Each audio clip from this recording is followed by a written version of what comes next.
Huta in the event of His Excellency's official visit to Malaysia. Without further ado, I now... Of the Netherlands, ladies and gentlemen.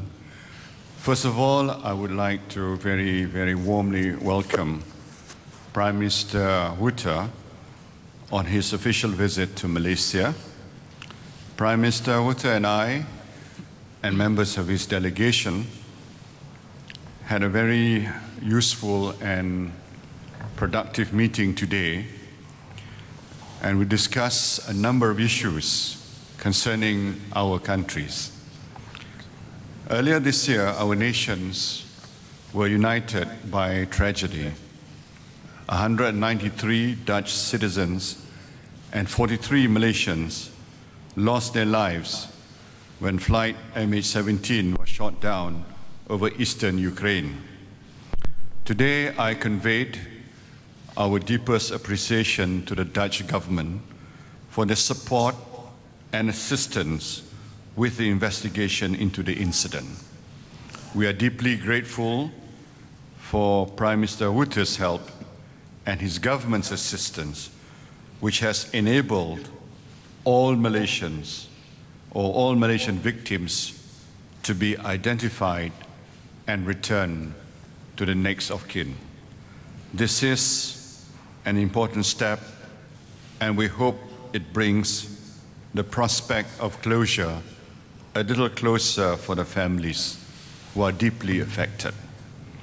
As the investigation into MH17 continues, Prime Minister Huta and I exchange views on what must happen.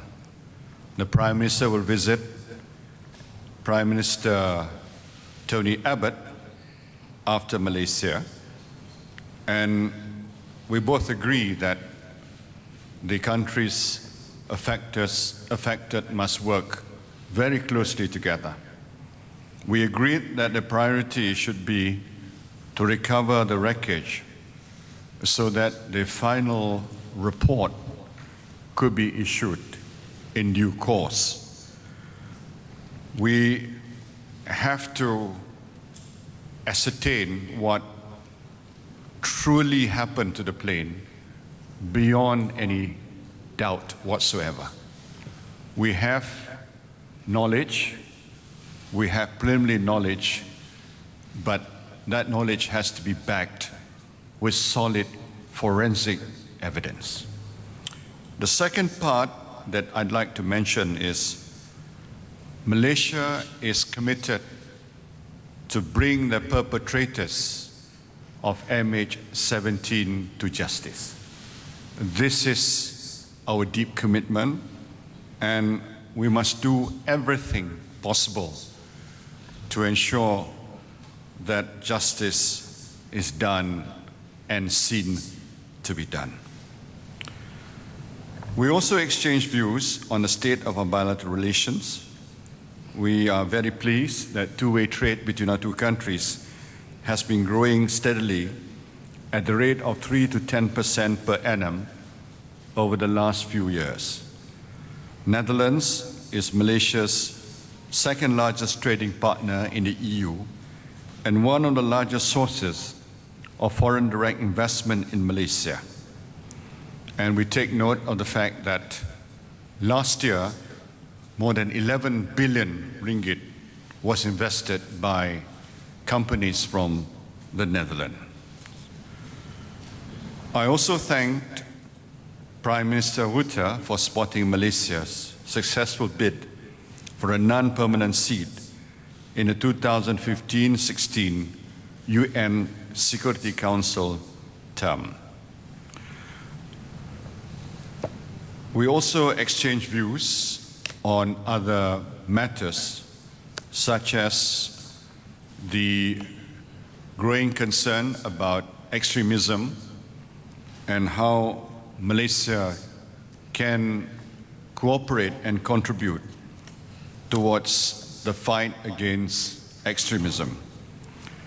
We also noted the fact that this is a problem that concerns not only Muslim countries, but also countries with a substantial number of Muslim minorities. I explained to Prime Minister Rutte that we have a very holistic approach towards dealing with extremism.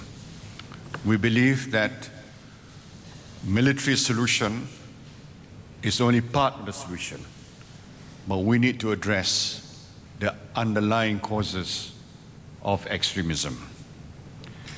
All in all, I'm very pleased with the discussions that we had with Prime Minister Mark Rutte, and his visit is a clear manifestation that in grief there could be a silver lining.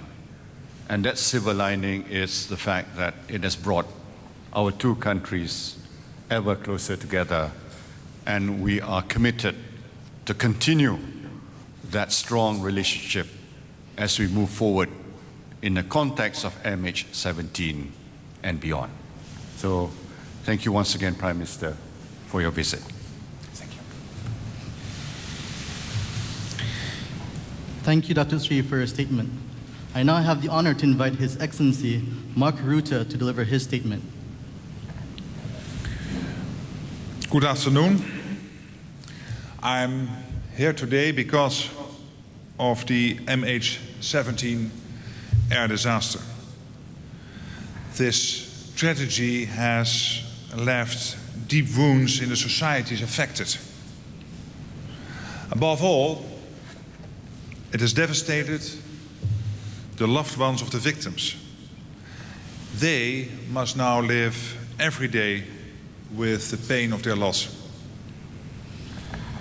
I would like to take this opportunity to express my appreciation once again for the excellent cooperation we experienced with Malaysia in the aftermath of the disaster.